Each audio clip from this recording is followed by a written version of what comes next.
নমস্কাৰ, মই ঋতুস্মিন শৰ্মা। ৰাজনীতিৰ নৱযোদ্ধাৰ আন এটি খণ্ডলৈ আপোনালোকক স্বাগতম জনাইছোঁ। আৰু আজিৰ ৰাজনীতিৰ নৱযোদ্ধাৰ অতিথি হৈছে অৰূপ কুমাৰ নাথ ডাঙৰীয়া। আপোনাক বহুত বহুত স্বাগতম। নমস্কাৰ। আৰু বিজনী সমষ্টিৰ আপুনি এবাৰ টিকট প্ৰত্যাশী, কিমান দূৰ আশাবাদী? এইটো এটা ডাঙৰ কুৱেশ্যন। মই পোনপ্ৰথমে 2016ত বিচাৰিছিলোঁ, তেতিয়া সকলোৱে কৈছিল সৰু আছোঁ। 2021ত ষ্ট্ৰংলি বিচাৰিছিলোঁ, এইবাৰ আকৌ তাতকৈ বেছি উদ্যমেৰে বিচাৰিছোঁ। এতিয়া ৰাইজৰ আশীৰ্বাদ আৰু নেদেখাজনৰ আশীৰ্বাদ, কিন্তু মই এইবাৰো বহুত উদ্যমেৰে বিচাৰিছোঁ টিকেট বিজনী সমষ্টিত। আৰু বিজেপিৰ কেনেকুৱা তাত সেই সমষ্টিত আপোনাৰ? বিজেপি দল চাওক, আমাৰ গোটেই ভাৰতবৰ্ষত এতিয়া আমাৰ বিজেপি দল। বিজেপি বাদ দি বেলেগ দল ক'তো নাই ক'ব গ'লে। ঠিক তেনেকুৱাই আমাৰ বিজনীতো খুব ভাল বিজেপি দলৰ। অলপ আমাৰ যোৱা ইলেকশ্যনত অলপ বেয়া হৈছে, কিন্তু আমাৰ ভোটৰ পাৰ্চেণ্টেজটো ঠিকে আছে। বিজেপি দলৰ ভাল অৱস্থা বিজনীত। আৰু UPPL বা BPFৰ কেনেকুৱা বিজনীত? চাওক, 2021ৰ ইলেকশ্যনত আৰু 2019ৰ BTAD ইলেকশ্যনত আমি UPPL আৰু BPF দুটা দলকে পৰাস্ত কৰি আমি তাতে উত্তীৰ্ণ হৈছিলোঁ। 2021ত আমি ভাৰতীয় জনতা পাৰ্টি দলে 3বাৰৰ বিধায়ক তেখেতক পৰাস্ত কৰি আমি পোনপ্ৰথমবাৰৰ বাবে ভাৰতীয় জনতা পাৰ্টি দলে বিজনীত বিজয় ধ্বজ্জা আমি গাঢ়িছোঁ। ৰাইজৰ বিশ্বাস আছে আমাৰ প্ৰতি। আমাৰ প্ৰধানমন্ত্ৰী শ্ৰদ্ধাৰ নৰেন্দ্ৰ মোদী ডাঙৰীয়া আৰু আমাৰ অতিকৈ আপোন অসমৰ সকলোৰে বুকুৰ আমুঠু ডক্টৰ হিমন্ত বিশ্ব শৰ্মা ডাঙৰীয়া, মাননীয় মুখ্যমন্ত্ৰী, তেখেতৰ প্ৰতি বিশ্বাস আছে বিজনীবাসীৰ। এইবাৰো আমি জিকিম তাতে। এইবাৰ আপোনাৰ মানে প্ৰতিদ্বন্দ্বিতা নিজৰ মাজতে হ'ব নেকি? আপোনালোকৰ নিজৰ বিধায়ক আছে, আকৌ আপুনি টিকট বিচাৰিছে। এইটো এটা ইণ্টাৰেষ্টিং কুৱেশ্যন। মই যোৱাবাৰো টিকেট বিচাৰিছিলোঁ, আমি দুই এজনে বিচাৰিছিলোঁ। মোৰ ভাগ্যত নাই, বিধায়ক ডাঙৰীয়াই আমাৰ দুটা নামে বেছি প্ৰচাৰিত হৈছিলে। বিধায়ক ডাঙৰীয়াই পালে টিকেট। এইবাৰো আমি বিজনী হিচাপে হয়তো আমি দুইজনে থাকিম, তাৰ মাজত এজনে পাম। কিন্তু মই 100% আশাবাদী এইবাৰ যে আমাৰ ৰাজ্যিক নেতৃত্ব তথা ৰাষ্ট্ৰীয় নেতৃত্ব এইবাৰ মোক চান্স দিব বুলি দৃঢ় বিশ্বাসী। অলপ আগৰ কথালৈ আহিছোঁ। আপুনি 2015 চনত হিমন্ত বিশ্ব শৰ্মা যেতিয়া বিজেপিলৈ আহিছিলে, দাদা ব্ৰিগেড, সেই সময়তে আপুনি আহিছিলে। আপোনাকো বহুতে দাদা ব্ৰিগেডৰ সদস্য বুলি কয়। তেতিয়া বিজেপি একো নাছিলে, কিন্তু বিজনী সমষ্টিত এটা কাৰ্যালয়ো নাছিলে, মই যিমান দূৰ জানো আপুনি আহোঁতে। হয়, এইটো সঁচা কথা, একদম সঁচা কথা। এতিয়া দাদা ব্ৰিগেড আপোনালোকে নাম দিছে, সকলোৱে কয় দাদা ব্ৰিগেড। সঁচাকৈ ভালো লাগে দাদা ব্ৰিগেড, তাৰমানে দাদাসকলৰ ছত্ৰছায়াত নেতৃত্বত আমি আছোঁ। আৰু হয়, সঁচা কথা, 2015ত আহিছোঁ। আমাৰ মুখ্যমন্ত্ৰী ডাঙৰীয়া, মোৰ দাদা শ্ৰদ্ধাৰ পীযুষ হাজৰিকা ডাঙৰীয়া, জয়ন্ত মল্ল ডাঙৰীয়া, বড়ো ডাঙৰীয়া, আমি চবেই যেতিয়াখন আহিছিলোঁ, সেইদিনাখনে মই আহিছোঁ, একেলগতে জইন কৰিছিলোঁ। যিদিনাখন আমি জইন কৰি চিৰাং জিলা বিজেপিলৈ আহিলোঁ আৰু কি, সঁচাকৈ এখন অফিচ নাছিল আমাৰ। তেতিয়াৰ আমাৰ জিলা সভাপতি আছিলে প্ৰতাপ দাস ডাঙৰীয়া, স্বৰ্গীয় প্ৰতাপ দাস ডাঙৰীয়া। আমি আহি এখন চাহ দোকানত কথা পাতিছিলোঁ, আহি সেৱা ল'লোঁ যে মই জইন কৰিছোঁ। আমাৰ ৰাজ্যিক সভাপতি সিদ্ধাৰ্থ ভট্টাচাৰ্য ডাঙৰীয়া আছিলে। সেৱা ল'লোঁ যে আমি জইন কৰিছোঁ, চাহ দোকানত বহি। 15 দিনৰ ভিতৰতে যে আমাৰ এটা বহা জেগা লাগে, মণ্ডল, তেতিয়াখন আমাৰ বিজনীত দুটা মণ্ডল আছিলে চিৰাং জিলাত। ইমিডিয়েট কি কৰিলোঁ, আমি এখন ৰুম ভাড়া ল'লোঁ। আমাৰ পুৰণি যিবিলাক বিজেপি কৰ্মী আছে বিজনীত, এতিয়া সকলোৱে জানে। ৰুম ভাড়া লৈ, ৰুমটো দেখাত অলপ মানে সেমেকা টাইপ আছিলে। কি কৰিলোঁ, লগালগিকৈ আমি কালাৰ চালাৰ কৰি চেয়াৰ টেয়াৰ আনি আমি মোটামুটি 5 দিনৰ ভিতৰতে তাতে বহা কৰিলোঁ। আমাৰ চাওক এটা কথা, যিকোনো এটা যুদ্ধ হওক বা আমাৰ কাৰ্যালয় এখন লাগে না, হয়নে নহয়? তে আমি তেতিয়া এখন কাৰ্যালয়, সেইটো কাৰ্যালয়ৰ পৰাই আৰম্ভ কৰিলোঁ আৰু কি, আৰম্ভণি আৰু কি, সেই তেতিয়াৰ পৰা এতিয়ালৈকে। আৰু 10 বছৰত বহুত সলনি হৈ গ'ল বিজেপি তাত, সলনি হ'ল, এতিয়া শক্তিশালী। এতিয়া আমি প্ৰাউড ফিল কৰোঁ। আৰু এতিয়া আমি বিজেপি দলৰ কাৰ্যকৰ্তা হিচাপে আমি সকলোৱে যেতিয়া এখন চিনাকি দিওঁ, আমাৰ ভাল লাগে। এনেকুৱাও এটা দিন গৈছে আমাৰ চিৰাং জিলা বেচিকেলি, আমি কি কৰোঁ, আমি যে ল'ৰাবিলাক লৈ ফুৰোঁ নহয়, ভাত খাবলৈ পইচা নাথাকিছিল আমাৰ সেই সময়ত। কৰোণাৰ সময়ত যেতিয়াখন আমি ঘৰে ঘৰে গ'লোঁ, ফ্লাডৰ সময়ত আমি যেতিয়াখন ঘৰে ঘৰে গ'লোঁ, আমাৰ সকলোৰে গাড়ী নাথাকে, আমাৰ 2-3জনৰ গাড়ী আছিলে, 2-এজনৰ গাড়ী তেল চেল ভৰাই আমি এখন ৰুম ভাড়া লৈছিলোঁ তেতিয়াখন থাকিবলৈ। আমি চাউল, আমাৰ এই চাউল পায় নহয়, আমাৰ চৰকাৰী চাউল যে, তাৰ পৰা ধৰক 1 বস্তা উঠাই অনা হয় আৰু কি। আৰু ধৰক কোনোবাই ডেকা ল'ৰাবিলাক যিহেতু থাকে, যুৱ মৰ্চাৰ ল'ৰাসকল থাকে, আমি তেতিয়াখন কি কৰোঁ যে বজাৰ চজাৰ কৰি কোনোবাই আমাৰ মাজতে বনায়, আকৌ তেওঁলোকৰ কাৰোবাৰ দায়িত্ব দি দিলে ত্ৰিপুৰাত, তেওঁলোকে মোটামুটি এমাহমান ত্ৰিপুৰা থাকিলে। তো সেনেকুৱাকৈ আমি চলিছোঁ আৰু কি। আৰু ভালো লাগিছিলে সকলোলৈ, মানে এটা নতুন উদ্যম যে আমি বিজনী বা BTCত বিজেপি আহিম এদিন। ৰাইজৰ ওচৰত যেতিয়াখন গৈছোঁ, মেন টু মেন আমি যেতিয়াখন কানেক্ট কৰিছোঁ, আমি ৰাইজৰ ওচৰত সোমাইছোঁ কেনেকৈ জানেনে? এই যে কৰোণাৰ সময়ত যে পাব্লিকৰ সহায় কৰি বিজেপি হিচাপে গৈছোঁ, তাৰমানে আমি যে বিজেপি কাৰ্যকৰ্তা, সেনেকৈ গৈ ৰাইজৰ ওচৰত চিনাকি হৈছোঁ। সেই সময়বিলাকৰ পৰা আজিলৈকে এনেকুৱা এটা মানে। আজি গাঁৱৰ ল'ৰা আছিলে আপুনি, আজি এজন গাঁৱৰ ল'ৰা আপোনাক তুলি আনি আজি ৰাজনীতিৰ পথাৰত আপুনি ভালভাৱেই খোজ দিছে, সেই জাৰ্ণিটোৰ কথা ক'ব নেকি? কোনে আনিছিলে, কেনেকৈ আপুনি ৰাজনীতিলৈ আহিলে? মই ভাল বুলি নকওঁ, কথাটো কি হ'ল, মোৰ ঘৰ পাটকাটা পালেংবৰী বুলি কয়, বৰপেটা বঙাইগাঁও চিৰাং ডিষ্ট্ৰিক্টৰ বৰ্ডাৰ। মই কমাৰ্চত আছিলোঁ, M.Com কৰি আছিলোঁ ষ্টাৰ্টিং। তেতিয়া এখন যুৱ মৰ্চাৰ সভাপতি আছিলে আমাৰ পীযুষ হাজৰিকা ডাঙৰীয়া। এদিনাখন আমাৰ প্ৰাক্তন কংগ্ৰেছৰ দিনৰ কথা কৈছে, কংগ্ৰেছৰ দিনত প্ৰাক্তন মন্ত্ৰী, এসময়ত প্ৰভাৱশালী মন্ত্ৰী আছিলে স্বৰ্গীয় চন্দন চৰকাৰ ডাঙৰীয়া, তেখেতে এজন নেতৃত্বক মোৰ ঘৰলৈ পঠাল। আৰু তেতিয়া চিৰাঙত আমাৰ আছিলে ট্ৰেন্সপৰ্ট মিনিষ্টাৰ চন্দন ব্ৰহ্ম ডাঙৰীয়া, তেওঁৰ লগত জাষ্ট চাহ চিনাকি হৈছিল, মোৰ পৰিয়াল ঘৰুৱা সাপেক্ষে আৰু কি। চন্দন চৰকাৰ ডাঙৰীয়া মানুহ পঠালে যে এনেকুৱা এই ল'ৰাটোক মানে নেতৃত্ব দিব লাগে। মই বুজি নাপালোঁ, মই এদিনাখন বহি আছিলোঁ, যাৰ ঘৰত বহি আছিলোঁ তেওঁ পঞ্চায়তৰ প্ৰেছিডেণ্ট, 20 ইয়াৰ্ছৰ পঞ্চায়তৰ প্ৰেছিডেণ্ট, তেওঁৰ ল'ৰা আৰু মই খুব ক্ল'জ ফ্ৰেণ্ড আৰু কি। মোক ফোন কৰি আছিলে যে এনেকুৱা আপোনাক লগ কৰিব লাগে। মই বোলো ইমান ডাঙৰ মানুহ কোনোবাই আহি আছে মোৰ লগত, কি কথা? জিলা সভাপতি গৈছিলে আৰু এজন MCLA গৈছিলে, মই নাম নকওঁ, তেখেত গৈছিলে, যাই সুধিলে এনেকুৱা আপোনাক দায়িত্ব ল'ব লাগে, আপুনি চিৰাং জিলাৰ ইনচাৰ্জ যুৱ কংগ্ৰেছৰ সভাপতি আৰু কি। মই তেতিয়া ভাবিলোঁ কিয় এনেকুৱা, কি ক'ম, মোক 2 দিনমান সময় দিয়ক। পিছত তেওঁলোকে আকৌ খবৰ কৰিলে, এনেকৈ জইন কৰিলোঁ। জইন কৰাৰ পিছতে তেতিয়াখন চলি আছিলে আমাৰ পীযুষ হাজৰিকা ডাঙৰীয়াৰ নেতৃত্বত অল অসমজোৰা পদযাত্ৰা।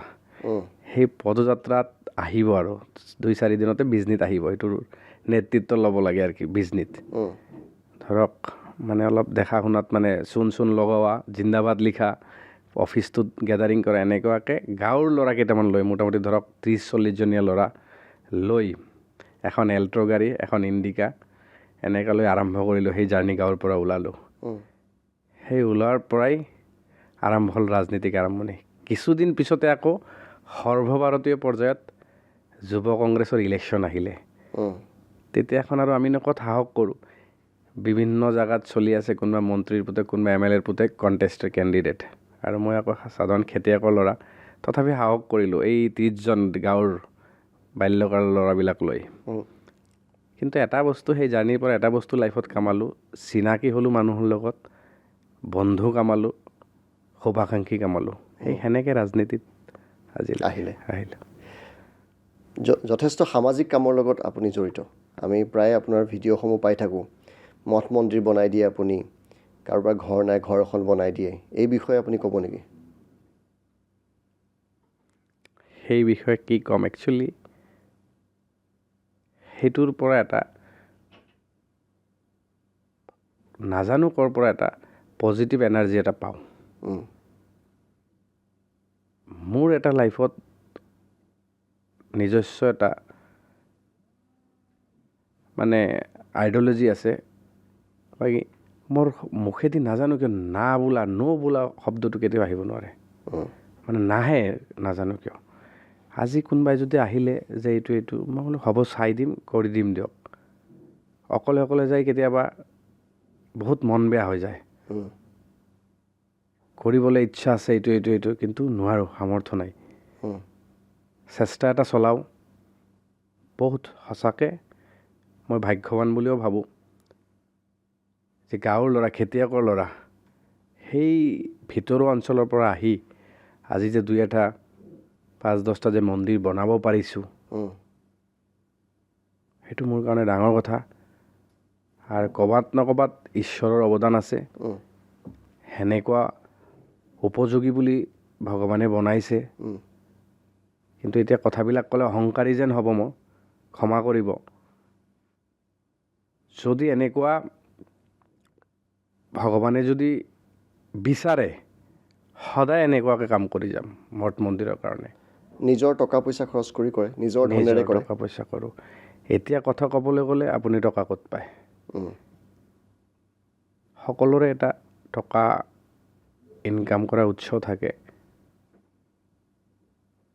ক'ত পাম কালি নাজানো উম, বেয়া কাম নকৰোঁ কিন্তু ক'ৰবাৰ পৰা আহি যায় সৰু সুৰা বিজনেছ কৰোঁ কিবা কৰোঁ কিন্তু মই নাজানো কেতিয়াবা লাগে যে ভগৱানেই ক'ৰবাৰ পৰা ৰাস্তা এটা দেখাই দিয়ে নেকি উম, কিন্তু কৰাৰ ইচ্ছাটো আছে যিমান দিন পাৰোঁ সিমান দিন কৰি যাম মঠ মন্দিৰ যি ৰাজহুৱা কাম আহক কৰি যাম আৰু সেইটোৰ পৰা শক্তি আহৰণ পাওঁ আৰু কি উম।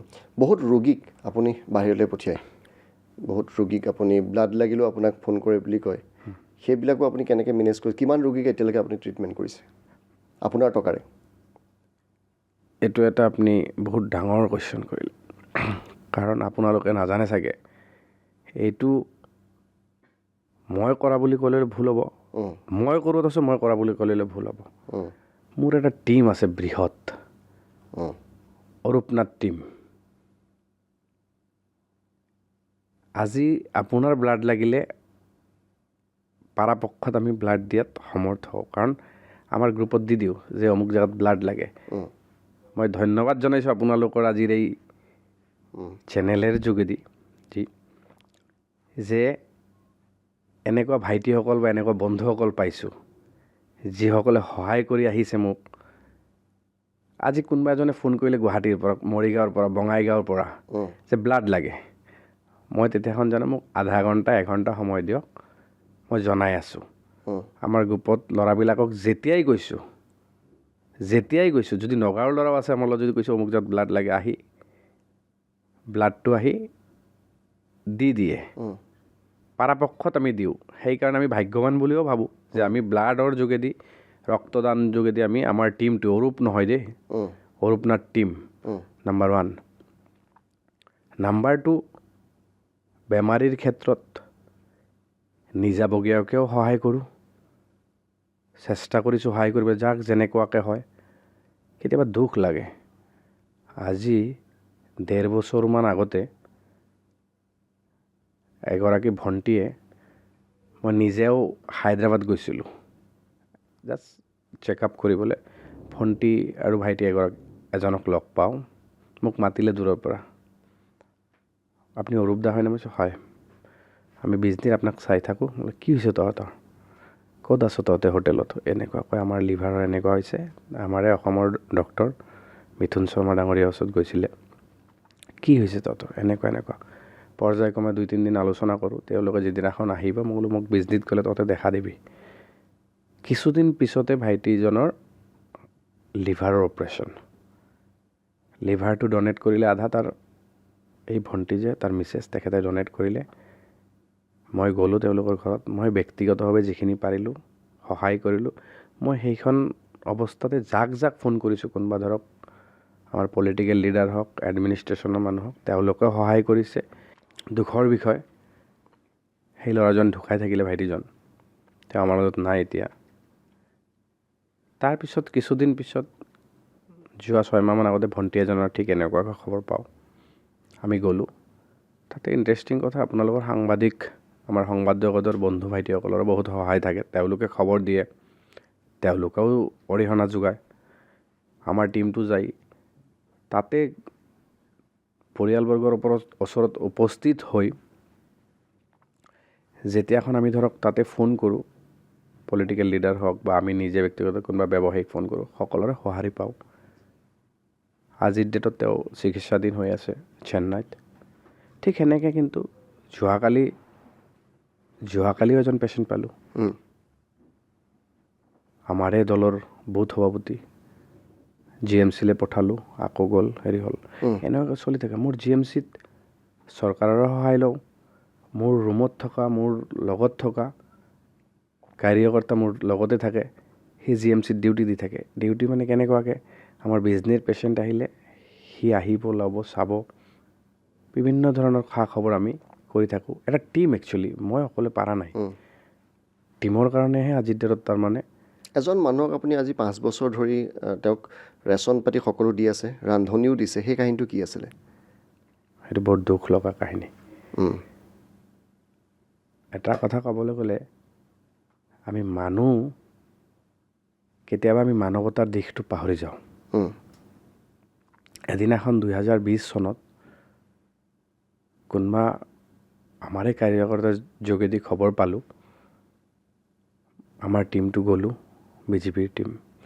গৈ যাই চাওঁ, এন্ধাৰত এজন অন্ধ বুঢ়ী আইতা শুই আছে তাৰ লগৰ ৰুমত। তাৰ বিকলাংগ নহয়, চেন্নাইত কৰ্মৰত আছিলে তেখেত। বিল্ডিঙৰ পৰা পৰি যায়, ৰাজহাড়ডাল ভাঙি থাকিলে। তেওঁ শুই আছে, আঁঠুৱা আছে, এন্ধাৰ, মকৰা জাল লাগি আছে, ইলেক্ট্ৰিক কাটি দিছে। মানে এনেকুৱা পৰিৱেশ, হতভম্ব হৈ গ'লোঁ যাই। তাতে যাই আমাৰ কাৰ্যকৰ্তাক ক'লোঁ যে অহাকালিৰ ভিতৰত তাতে ইলেক্ট্ৰিক কানেকশ্যনটো হ'ব লাগে। ইলেক্ট্ৰিক কানেকশ্যনটো হ'ল, আৰু কি কৰা যায়। সেইজন মানুহৰ কাহিনীটো এনেকুৱা দুখ লগা, জানেনে? মানুহজনৰ হাতত আপোনাৰ কমচে কম সকলো সংগঠনৰে নাম্বাৰ আছে। আমাৰ যিবিলাক সংগঠন, ষ্টুডেণ্ট অৰ্গেনাইজেশ্যন, তেওঁ ফোন কৰে, তেওঁতো উঠিব নোৱাৰে, ফোন কৰে যে আজি মোৰ খাবলগীয়া নাই, সকলোৱে আনি দি যায় খাবলৈ। কেতিয়াবা এনেকুৱাও বোলে হৈছে মানুহজনৰ 9 দিন নোখোৱাকৈ আছিলে, 9 দিন। তেতিয়া মনলৈ এটা আহিলে যে আমি কি কৰিব পাৰোঁ, সহায় কেনেকৈ কৰিব পাৰোঁ। তেতিয়াখন সকলোৰ লগত কথা পাতি চিলিণ্ডাৰৰ যোগান দিওঁ আৰু এজন ৰান্ধনিৰ যোগান দিওঁ। তেওঁ আহি দুবেলা ৰান্ধি থৈ যায়। সেই আমাৰ আইতা আৰু সেই ল'ৰাগৰাকীজনক। এনেকুৱাকৈ চলি আছে। আজি 2020 চনৰ পৰা আজি 26 চন আহিছে। ভাল লাগে। হয়তো ব্যস্ততাত খবৰ ল'ব নোৱাৰোঁ, কিন্তু আমাৰে ল'ৰা আছে, যাই হেৰি কৰি আছে, কণ্টিনিউ চলি আছে এইটো। আৰু UPSC বা APSCৰ কাৰণেও আপুনি বাহিৰৰ পৰা ফেকাল্টি আনে, এটা কোচিং আছে নেকি আপোনাৰ? এইটো বিনামূলীয়া নেকি এইটো? একচুৱেলি কথাটো কি হ'ল, চাওক আমাৰ বিজনী সৰু ঠাই, ইয়াতে আমাৰ আশাৰী কোচিংবিলাক নাই, বা বঙাইগাঁৱতো নাই। যোৱাবেলি মনলৈ আহিল যে আমি ঠিক আছে, সমাজৰ বাবে কৰিবলৈ কিবা এটা ইচ্ছা, ষ্টুডেণ্টসকলৰ বাবেও কিছু কৰা যায়। তে আমি আপোনালোকৰ যোগেদি, বিভিন্ন চেনেলৰ যোগেদি আমি এড দিলোঁ যে এইবাৰ বিজনীত মেগা কোচিং কেম্প পাতিম। তাতে আমি ফেকাল্টি আনিলোঁ দিল্লীৰ পৰা, ৰাজস্থানৰ পৰা, ছিকিমৰ পৰা, কলকাতাৰ পৰা, গুৱাহাটীৰো আছিলে, আমাৰ অসমৰ শৈলেন বৈশ্য ডাঙৰীয়া আছিলে। আমি প্ৰায় 1200 ষ্টুডেণ্টক মেণ্টৰশ্বিপ কোৰ্চৰ এখন আমি হেৰি দিলোঁ, কোচিং দিলোঁ। লগতে আমি ষ্টাডি মেটেৰিয়েলছ প্ৰভাইড কৰিলোঁ। কেনেকৈ আমাৰ আপকামিং ইণ্টাৰভিউবিলাকক ক্ৰেক কৰিব লাগে, শ্বৰ্ট মেথডবিলাক কি আছে, পাৰ্চনেলিটি টেষ্ট, মক টেষ্ট, এইবিলাক কৰিলোঁ। খুব ভাল লাগে, এইবাৰো কৰিম। খুব ভাল লাগে। প্ৰায় 1200 ষ্টুডেণ্ট। তাৰ পৰা যোৱা আমাৰ যিবিলাক গভমেণ্টৰ গ্ৰেড 3ৰ সেইবিলাকক কেইজনমান আমাৰ উত্তীৰ্ণও হৈছে, চাকৰিও পাইছে, তেতিয়া এখন খুব ভাল লাগে। এইবিলাক আপুনি সকলো খৰচ পাতি নিজে বহন কৰে? নিজে বহন কৰিছোঁ।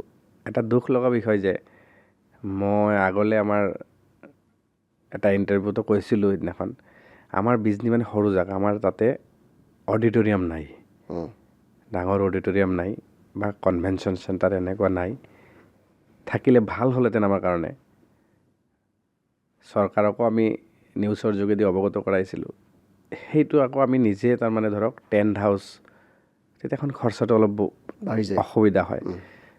সেই টেণ্ট হাউচ আমি কি কৰিলোঁ, ধুনীয়াকৈ বনাইছিলোঁ যাতে আৱাজ আহিব নোৱাৰে, চাউণ্ড আহিব নোৱাৰে। যেনেকৈ আমাৰ থিয়েটাৰত যেনেকৈ বনায় সেনেকৈ বনাইছোঁ। বহুত খৰচ গুচি গৈছে আমাৰ, সেনেকৈ কৰিছিলোঁ। যদি আমাৰ থাকিলেহেঁতেন তেতিয়াহ'লে ভাল হ'লহেঁতেন। আৰু এনেকৈ জানেনে আমাৰ টীমৰ আপোনালোকৰে কোনোবা এজন সাংবাদিক আমাৰ নিউজ চেনেলৰ, যেতিয়াখন আমাৰ বেঞ্চৰ অভাৱ হ'ল, 1200 ষ্টুডেণ্ট হৈ গ'ল নহয়, সকলোৱে সঁহাৰি দিছে বিজনীৰ, সকলোৱে। সেইটো এটা ভাল, যিটো কাম কৰিবলৈ যাওঁ যেতিয়াখন সকলোৱে সঁহাৰি দিয়ে খুব ভাল লাগে, নিজকে খুব বহুত ছেটিছফেকশ্যন পাওঁ। আপোনালোকৰ চেনেলবিলাকৰ দুজন সাংবাদিক, তেওঁ ৰাতি 10টাত আহিছে, আমাৰতো ল'ৰাবিলাকে কাম কৰি আছে, আমাৰ বেঞ্চ আনিব লাগে, তেখেতে নিজে IASক ফোন কৰিছে যে আমাক বেঞ্চ লাগিছিলে কেইবাদিনৰ কাৰণে। তেতিয়াখন তেওঁ নিজে, আমাৰ ল'ৰাবিলাক যাই ৰাতি 12টাত আমি যাই বেঞ্চ আনিলোঁ, বেঞ্চবিলাক পাৰিলোঁ ল'ৰা ছোৱালীবিলাক বহিবলৈ, কাৰণ সকলো বস্তুটো আৰু কৰা ইমান হেৰি নহয়, বহুত টকাৰ বাজেট হৈ যায়। তো সেনেকৈ কৰিলোঁ, সকলোৰে সঁহাৰি পাইছোঁ, ভাল লাগিছে।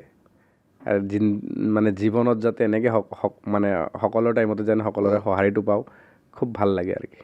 আপুনি প্ৰথম ৰাজনীতিলৈ আহোঁতে বা সেই সময়ত আপুনি এটা এড এজেঞ্চিটো কাম কৰিছিলে, 1200 টকা পাইছিলে বোলে দৰমহা। হয়। তাৰ পৰা ইমান টকা কেনেকৈ হ'ল অৰূপ নাথৰ, যে সামাজিক কাম কৰিবলৈও যথেষ্ট টকাৰ প্ৰয়োজন হয়?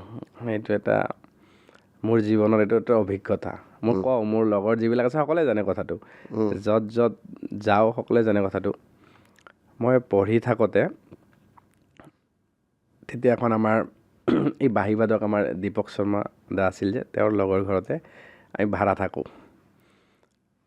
তাৰ অপজিট আমাৰ জু ৰোডত জোনালীৰ ৰূপালী পথ বুলি পথ আছে, হাউচ নম্বৰ 48। তাতে মোৰ এজন ফ্ৰেণ্ড আছিলে বাচু গাঁৱৰ, তাক ঘৰৰ পৰা লৈ আনিলোঁ যে ব'ল গুৱাহাটীত থাকোঁ, সকলোৱে গুৱাহাটীত থাকি পঢ়িবলৈ যাওঁ, এতিয়া গুৱাহাটীত মোৰ লগত থাকিবি আৰু কি। আহিলোঁ গুৱাহাটীত। তেতিয়াখন কি হ'ল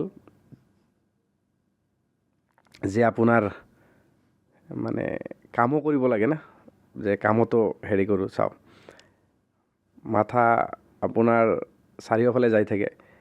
ইণ্টাৰভিউত মাতিলে, মই ইণ্টাৰভিউত প্ৰথম দিনাখনে চিলেকশ্যন পালোঁ। মই আকৌ যোনে ইণ্টাৰভিউ ল'লে MD তেখেতক ক'লোঁ, এইজন ল'ৰাক ল'লেহে তাৰমানে মই চাকৰি কৰিম বুলি।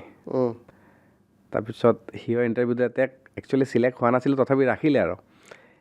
এড এজেঞ্চি আছিলে, সৃষ্টি এড এজেঞ্চি। সেই সৃষ্টি এড এজেঞ্চিত মই as a ASM, area sales manager হিচাপে মই চাকৰি কৰিছিলোঁ। চাকৰি কৰাৰ পিছত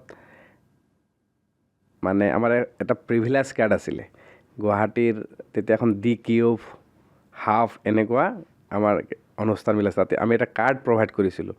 কাৰ্ড প্ৰভাইডটো কাৰণে আপুনি যদি কাৰ্ডটো লয়, আপুনি মানে কেনেকুৱা হস্পিটেলবিলাকত আপোনাৰ ফ্ৰী ট্ৰিটমেণ্ট হ'ব, বিভিন্ন এনেকুৱা কিবা ডিছকাউণ্ট পাব। কাৰ্ড আমি কৰিবলৈ যাওঁ বা এড হৰ্ডিং আছে এনেকুৱা এইবিলাক চলে আৰু। গোটেই মাহৰ পিছত মোৰ চেলাৰী আছিলে 4800 আছিলে। কাটি কুটি আজি দৰমহা নহয়, কালি দৰমহা, এনেকুৱা কৰি মোটামুটি 35 দিন পিছত দৰমহা পালোঁ 1200 টকা পালোঁ, এখন চেক পালোঁ 1200 টকাৰ। আজিও সেই দিনটো মনত পৰে, খুব ভাল লাগে আৰু কি। সেই 1200 টকাৰ পৰা আৰম্ভণি জীৱ। এই ৰাজনীতি কৰিবলৈ আচলতে টকা লাগে, অপ্ৰিয় হ'লেও কথাষাৰ সত্য। কিন্তু ৰাজনীতি কৰিবলৈ টকা লাগে, এইটো সঁচা কথা।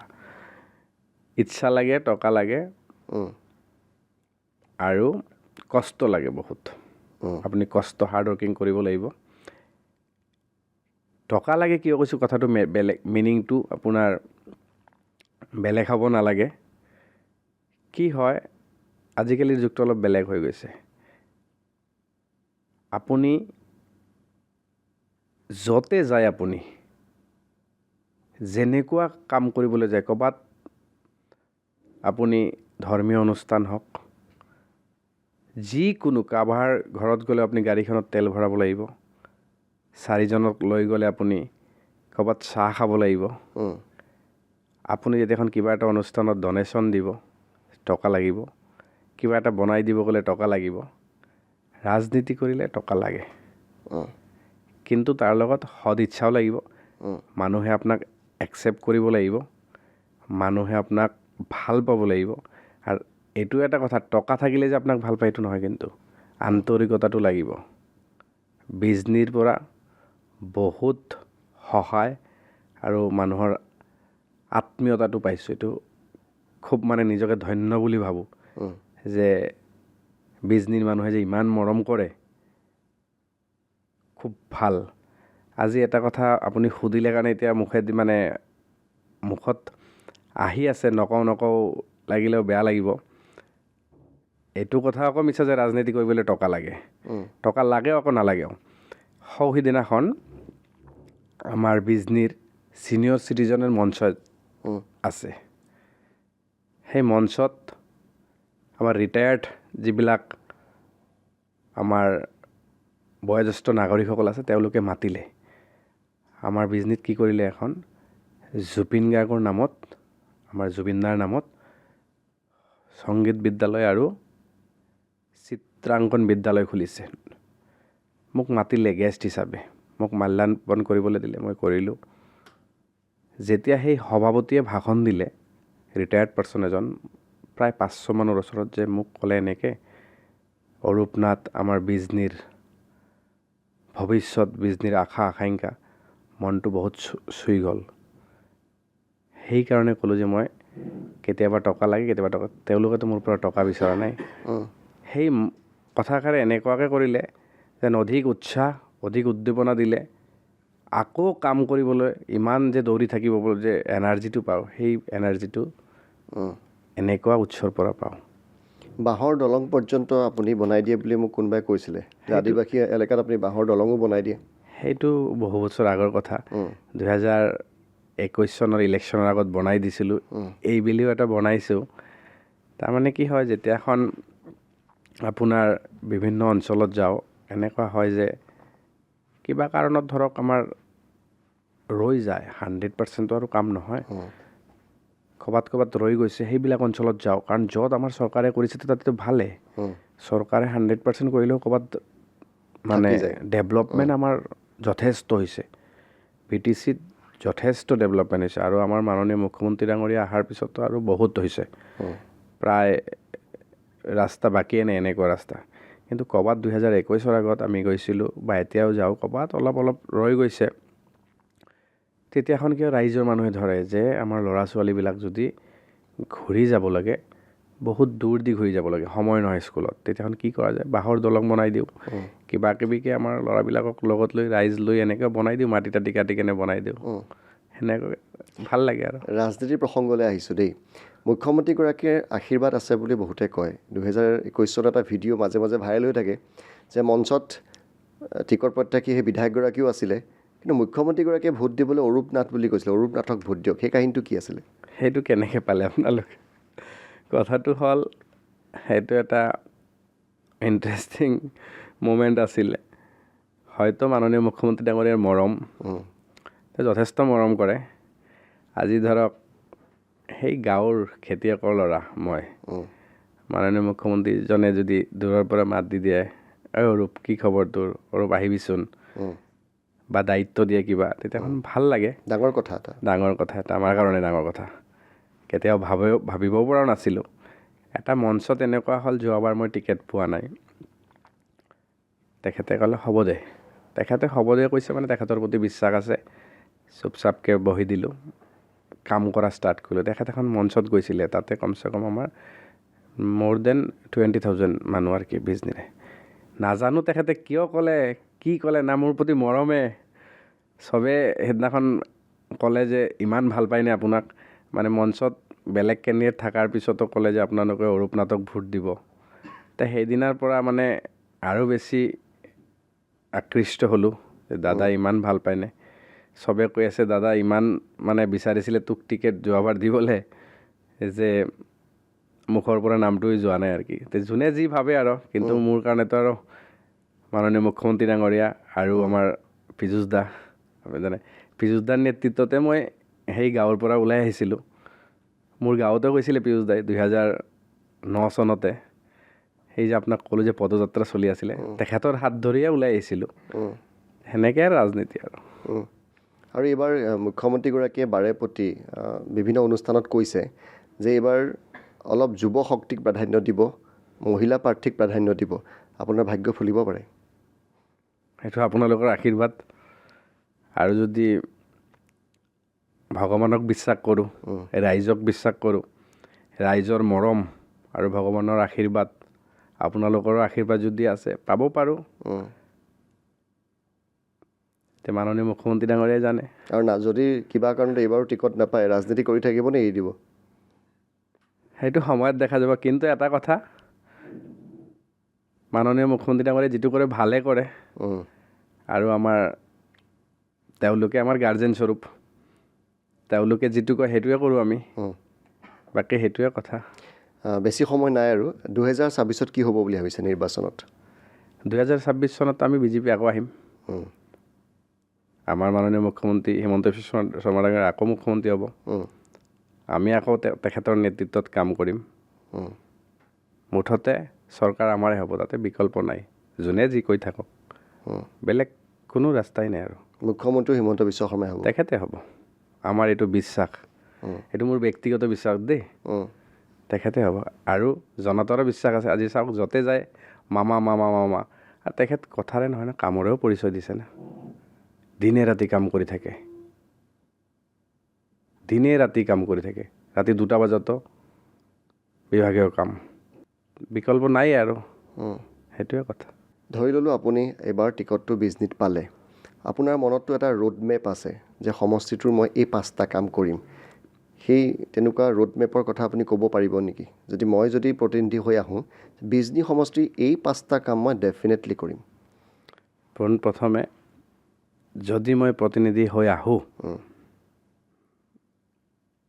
মই আপোনাকে ধন্যবাদ দিম কাৰণ আপোনাৰ মুখেদি প্ৰথম অলপ যদি প্ৰতিনিধি হোৱাটো মই বিচাৰোঁ যে ভগৱান আপোনাৰ মুখেদি মোৰ লাইফত সেইটো হওক মই প্ৰথম প্ৰতিনিধি হৈ অহাৰ লগে লগে প্ৰথমতে মই আমাৰ বিজনী যিখন ফিউচাৰ প্লেন এক্সটেনশ্যন বিজনীৰ কথা ভাবিম কাৰণ বিজনী যিখন আমাৰ পুৰণি টাউন আছিলে সেইখনে হৈ আছে আমাৰ নতুন বিজনী কৰিবলৈ যিটো ধৰক আজিকালিৰ যিটো মডেল টাউন বুলি কয় আমাৰ ধৰক এখন মই ক'লোৱে অডিটৰিয়াম এখন লাগিব আৰবান ৱাটাৰ ছাপ্লাইৰ লাগিব ৰাস্তা ঘাটবিলাক বহল হ'ব লাগিব পাৰ্ক এখন লাগিব ল'ৰা ছোৱালীৰ কাৰণে বিজনীত আমাৰ কমাৰ্চ নাই কমাৰ্চ লাগিব কমাৰ্চ কলেজ লাগিব হস্পিটেলটো আছে আৰু ভালকৈ ডক্টৰ বহাব লাগিব প্লেনিংটো কৰিম প্ৰথম বিজনীটোক কেনেকৈ বঢ়োৱা যায় মাটি ঢেৰ আছে আমাৰ আমি বিজনীক লৈ কাৰণ চাওক বিজনীৰ এটা নাম আছে আপোনালোকে জানে বিজিত নাৰায়ণৰ নামেৰে বিজনী আছিলে আকৌ বিজনীত আমাৰ লক্ষীমেলাও জানে আপোনালোকে ডাঙৰকৈ হেৰি হয় তে বিজনীৰ নামটো জুবিন দাই বাৰ কৈ গৈছে বিজনীত তেখেতে আছিলে আপোনালোকে বিজনীৰ নাম শুনিয়ে থাকে সেইকাৰণে বিজনীৰ নামটো নতুনকৈ গঢ় দিয়াৰ ক্ষেত্ৰত প্ৰচেষ্টা কৰিম স্বাস্থ্যৰ ক্ষেত্ৰতে হওক শিক্ষাৰ ক্ষেত্ৰত আগভাগ ল'ব লাগিব ৰাস্তা ঘাট বনাইছে এতিয়াৰ বিধায়ক ডাঙৰীয়া নবনোৱা নহয় বনাইছে নতুন আমাৰ টেকনিক হিচাপে ধৰক নতুন প্লেনিং হিচাপে সেইকেইটা কাম কৰিব লাগিব আৰু এটা কথা আমাৰ যিটো মোৰ ব্যক্তিগত মানে দিশৰ পৰা যিটো দেখিলোঁ ল'ৰা ছোৱালীৰ বহুত ইচ্ছা আছে কোচিং কৰাৰ বা বিভিন্ন ভালকৈ পঢ়াৰ শিক্ষাৰ ক্ষেত্ৰত কিন্তু বহুত গুৰুত্ব ল'বলগীয়া আছে বিজনীত আমাৰ সেইটো কৰিম সেইবিলাকে আৰু বেছি সময় নলওঁ শুভেচ্ছাও জনালোঁ আপোনাক আশা কৰিছোঁ ইয়াৰ পিছৰ পৰা MLA হৈ আপোনাক লগ পাওঁ নমস্কাৰ আৰু সেই আশাৰে আমাৰ ৰাজনীতিৰ নৱযোদ্ধাৰ পৰা মই ঋতুস্মিন শৰ্মাই বিদায় লৈছোঁ নমস্কাৰ